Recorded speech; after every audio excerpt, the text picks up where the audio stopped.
कुछ teenage high school student अपना vacation मनाने के लिए एक वाटर पार्क में जाते हैं, लेकिन इस पार्क की राइड में कोई ऐसे खतरनाक जाल बिछा देता है जिससे एक एक करके उनकी जान जाने लगती है। तो आखिर ऐसा कौन कर रहा है, चलिए जानते हैं। फिल्म की शुरुआत होती है और हमें एक आदमी को दिखाया जाता है जो कि अपने तलवार के ब्लेड को तेज कर रहा था। अब वह ऐसा क्यों कर रहा है वह हमें आगे पता लगेगा। इसके बाद हमें एक वाटर पार्क को दिखाया जाता है जहाँ पर हम एक कपल को देख पाते हैं। दरअसल ये दोनों इस पार्क में नाइट शिफ्ट कर रहे होते हैं। तभी यहाँ पर जो लड़की होती है वो किसी की आवाज से चूक जाती है, लेकिन उसका बॉयफ्रेंड कहता है कि चिंता मत करो, इतनी रात में यहाँ कोई नहीं आ सकता। इसलिए वो उसे अपने साथ एक दूसरी जगह पर ले जाता है जहाँ वो अच्छे से बातचीत कर सके। अब वो सीढ़ियाँ चढ़कर ऊपर जाने लगते हैं, लेकिन तभी एक अनजान शख्स जो अपनी तलवार तेज कर रहा था वो उस लड़की के बॉयफ्रेंड की जान ले लेता है। अब उसकी गर्लफ्रेंड उस अनजान से खुद को माफ कर देने के लिए कहती है। वो कहती है कि मेरी जान बख्श दो, लेकिन वो उसकी भी नहीं सुनता और उसे भी खत्म कर देता है। कुछ इस तरह से यह हादसा विट वैली पार्क में हुआ था और इसके बाद हिल स्कूल के कुछ बच्चे एक बस और कई कारों में यहाँ आते हैं जो कि यहाँ अपने वीकेंड को एंजॉय करने के लिए आए थे। इनमें ब्लेड नाम के एक रॉक बैंड का गिटारिस्ट जोश भी है जो कि अपने दो साथियों चैड और स्लिम के साथ बैंड में यहाँ आया था, लेकिन इससे पहले वो अपने सामान को वाटर पार्क में ले जाते फील नाम का एक लड़का उन्हें तंग करने लगा। चैड ने अपने दोस्त जोश की मदद करने की कोशिश की, लेकिन फील जल्द ही अपने और दोस्तों को इकट्ठा कर लेता है। यह सब लोग मिलकर उनके बैंड को बुरा भला कहने लगे, साथ ही उनके साथ बदतमीजी करने के साथ उन्हें मारने पीटने की धमकी देने लगे। लेकिन तभी इन लड़कों की जो स्टूडेंट लीडर होती है जिसका नाम एलिस होता है वो फील को रोक देती है और उसकी इस हरकत के लिए उसने उसकी बहुत बेइज्जती भी की। फिर वह सभी स्टूडेंट्स को बताती है कि 1980 के दशक से इस पार्क की परंपरा को ध्यान में रखते हुए हम इस वीकेंड के एंड में मजा करेंगे जो कि यहाँ हमारी जिंदगी का सबसे अच्छा पल होने वाला है। उसकी यह बात सुनकर सभी स्टूडेंट्स बहुत ज्यादा खुश हो जाते हैं और अपने सभी प्रोग्राम्स का मजा करने के लिए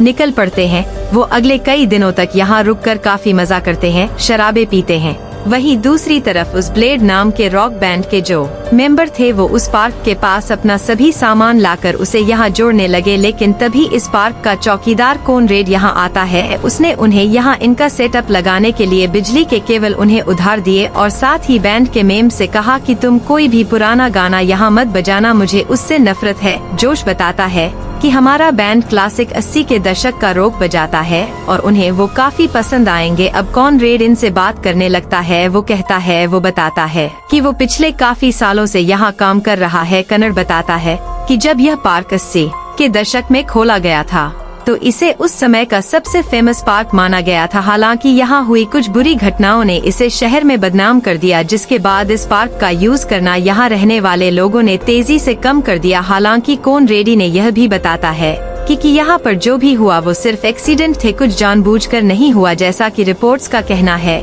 लेकिन फिर भी कॉनरेड यहाँ पर जोश और उसके साथियों को अलर्ट रहने के लिए कहता है। खैर, अब जोश जब यहाँ काम कर रहा होता है तो उसकी नजर किम पर पड़ी जो कि जोश की एक्स थी और वो यहाँ टॉमी के साथ लाइफ गार्ड का काम करती थी। जब ये दोनों यहाँ पर आपस में बात कर रहे थे तो किम का जो करंट बॉयफ्रेंड था वो ये देखकर जेलस होने लगा। अगले सीन में हमें जोश के फादर माइकल को दिखाया जाता है जिन्हें उसका कॉल आता है। वो उन्हें जबरदस्ती उसकी परफॉर्मेंस देखने के लिए बुला रहा था। इसके बाद हम एक और कैरेक्टर को देखते हैं जिसका नाम प्रिस होता है और वो भी इन्हीं बच्चों के स्कूल से 1992 में ग्रेजुएट हुई थी। सभी लड़के प्रिस को ताड़ रहे थे कि तभी फील्स ने अगर उनसे कहा कि प्रिस हर साल एक ग्रेजुएट को चूज करके उसके साथ फिजिकल होती है। अब यहाँ पूल में ये सभी टीनेजर्स राइड के मजे ले रहे थे, लेकिन इस पार्क का जो मेन अट्रैक्शन था वो एक बहुत ही लंबी और ऊंची स्लाइड थी। यह एक टनल जैसी थी। यहाँ पर सब कुछ एकदम बेहतरीन चल रहा था कि तभी कुछ लड़के हाथ में बियर की बोतल लेकर स्लाइड करने का डिसाइड करते हैं,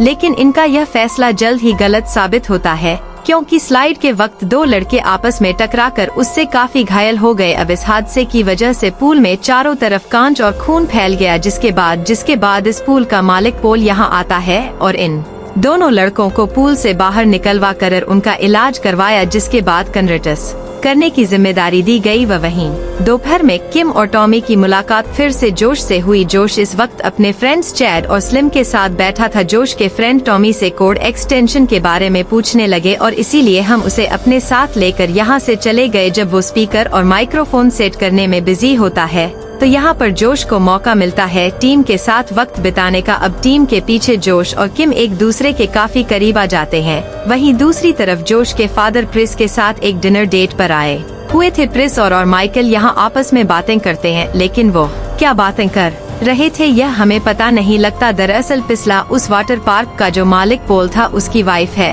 और माइकल इस एरिया का एक अमीर इंसान। वहीं दूसरी तरफ रात में जोश और किम इस तरह से चलकर आते हैं जैसे उनके बीच कुछ हुआ ही ना हो। वो सब कुछ नॉर्मल दिखाने की कोशिश कर रहे थे, लेकिन जोश के एक क्लासमेट ने उन्हें साथ देख लिया था। अब जोश के परफॉर्म करने का टाइम हो रहा था, जिसके बाद ये सभी स्टूडेंट्स 80 के दशक के म्यूजिक पर परफॉर्म करने लगे। सब सीन से इस ब्लेड रॉक बैंड को यहाँ एंजॉय करने लगे। किम यहाँ पर टीम को यह जताने की कोशिश करती है कि जोश के बैंड का परफॉर्मेंस कुछ खास नहीं है। अब यहाँ पर माइकल और बेसिलिया भी पहुँच गए थे, लेकिन टॉमी अभी इस बात से अनजान था कि उसकी गर्लफ्रेंड किम ने उसे चीट किया है। लेकिन किसी सीनियर ने किम और जोश को रिकॉर्ड कर लिया था, तो वही रिकॉर्डिंग सीनियर्स के ग्रुप में सेंड कर देता है। उस रिकॉर्डिंग को टॉमी ने भी देख लिया और गुस्से में जाकर स्टेज पर जोश को पीटने लगा। टॉमी गुस्से में इन सभी से कह देता है कि तुम सब लोग मरोगे। दूसरी तरफ पिस्ला भी अपने हस्बैंड पॉल को इरिस के साथ पकड़ लेती है और यह वही लड़की है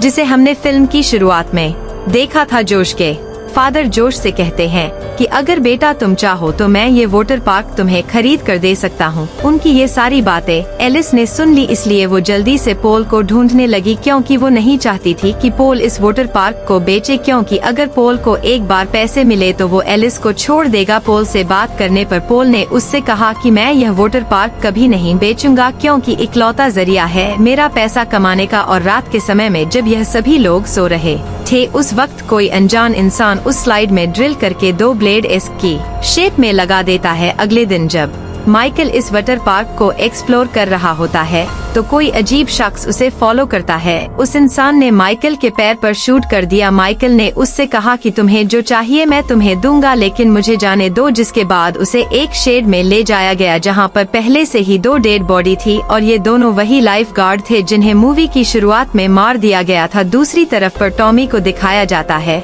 जिससे पता लगता है कि उसे जॉब से निकाल दिया गया और साथ ही किम ने भी उसे छोड़ दिया। अब यहाँ पर कॉनरेड टॉमी सा आकर कहता है कि किम को तुम्हारी कोई फिक्र नहीं है, लेकिन टॉमी को लगता है कि किम उसके पास जरूर वापस आएगी, क्योंकि वो उससे प्यार किया करता था। खैर अब लंच टाइम के बाद कॉनरेड वाटर पार्क में पानी सप्लाई शुरू करता है। अभी तक सभी लोग इस बात से अनजान थे कि उनमें से एक स्लाइड में 2 ब्लेड लगे हैं। अब पॉल यहाँ पर एक कंपटीशन को ऑर्गेनाइज करता है, जिसमें वह बताता है कि जो भी वोट स्लाइड से पहले स्लाइड करके आएगा उसे $500 का प्राइस मनी मिलेगा। यह बात सुनकर सभी लड़के पागल हो गए, जिसके बाद ये सभी लड़के टीम्स में बट गए। जोश को चैड और स्लिम के साथ टीम बनानी थी, लेकिन स्लिम कहीं दिखाई नहीं दे रहा था। अब इतने में ही यहाँ पर टॉमी भी आ गया, जिसे जॉब से निकाल दिया गया था। टॉमी कहता है कि मैं यहाँ किसी एम्प्लॉय की तरह नहीं बल्कि गेस्ट बनकर आया हूँ और मैं कंपटीशन में हिस्सा लूंगा, लेकिन कोई भी उसे अपने ग्रुप में शामिल नहीं कर रहा था। तो टॉमी के पास साइड में खड़े होने के अलावा दूसरा कोई रास्ता नहीं बचा। तभी टॉमी ने नोटिस किया कि एक स्लाइड से पानी लीक हो रहा है। जब उसने जाकर चेक किया तो पाया कि किसी ने स्लाइड में ड्रिल कर रहा है। अब यह बात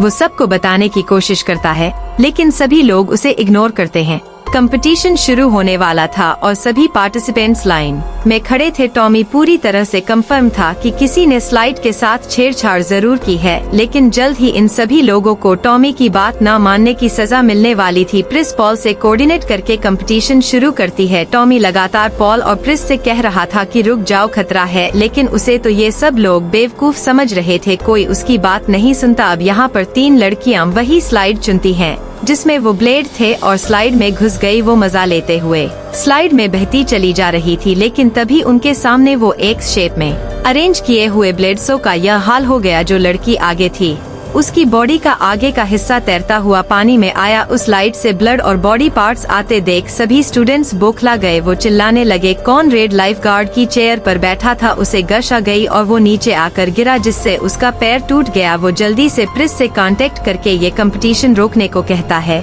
लेकिन उसी वक्त उसका वॉकी टॉकी खराब हो गया। प्रिस को कुछ सुनाई नहीं दे रहा था। वहीं दूसरी तरफ टॉमी से तंग आकर उसे भी कुछ लड़के उस स्लाइड में धक्का दे देते हैं। टॉमी को भी सामने वो ब्लेडसो खुद को रोक लिया। उन 3 लड़कियों में से 2 लड़कियां अभी भी वहां फंसी थी, उनकी सांसें चल रही थी। ब्लेडसो काफी जख्मी थी। अब टॉमी प्रे करता है कि कहीं उसके बाद कोई और स्लाइड में ना जाए। अब प्रेसिला ने क्योंकि कुछ नहीं सुना था इसलिए वो पॉल को जाने को कहती है। पॉल 2 लड़कियों के साथ नीचे जाने लगा, लेकिन थोड़ा आगे जाने पर वो रुक गया और बाकी 2 लड़कियां नीचे चली गई और उन 2 लड़कियों के साथ बेचारा टॉमी भी खत्म हो गया। अब जल्दी से जोश स्लाइड पर चढ़कर पॉल को नीचे जाने से रोकने के लिए उसका हाथ पकड़ लेता है। कोई फायदा नहीं होता। पानी का बहाव इतना तेज था कि पॉल वहां रुक ही नहीं पाता और उसके साथ भी वही होता है जो बाकी 5 लोगों के साथ हुआ। ये देख कॉनरेड चेड और किम्बरली को पानी बंद करने के लिए कहता है और उसकी बात सुनकर जब किम्बरली स्विंग का पानी बंद करने जाती है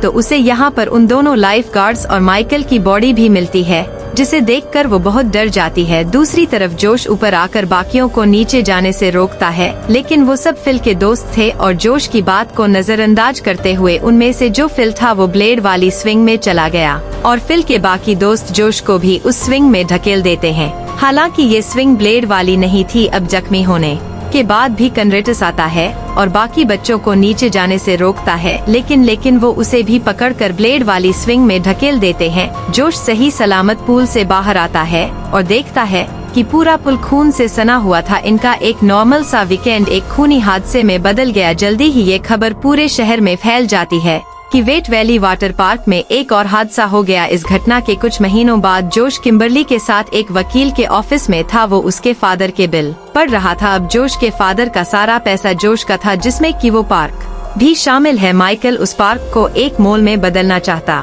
था, लेकिन अब उसके मरने के बाद इन्हें ऐसा करने के लिए जोश की साइन चाहिए। जोश फर्म पर साइन कर देता है और हम यहाँ पर देखते हैं कि उनके साथ प्रिस भी थी, जिसे जोश वो डॉक्यूमेंट दे देता है क्योंकि उसने माइकल से शादी कर ली थी। और यहाँ पर खुलासा होता है कि सालों पहले प्रिस ने अपने फादर को उसी पार्क में खोया था। उसने मदद मांगी लेकिन किसी ने भी उन्हें नहीं बचाया और उसके पिता की जान चली गई। उसके बाद से प्रिस ने फैसला किया था कि वो उस पार्क को तबाह कर देगी और इसके लिए उसने माइकल का फायदा उठाया और इतनी हत्याएं की ताकि वह पार्क हमेशा के लिए बंद हो जाए। रिस्ला का बदला पूरा हो चुका था और यह फिल्म भी यहाँ खत्म हो जाती है। दोस्तों, कैसी लगी आपको यह अजीब सी फिल्म, हमें कमेंट में बताएं। अगली बेहतरीन एक्सप्लेनेशन के लिए चैनल को सब्सक्राइब कर ले। मिलते हैं अगली वीडियो में।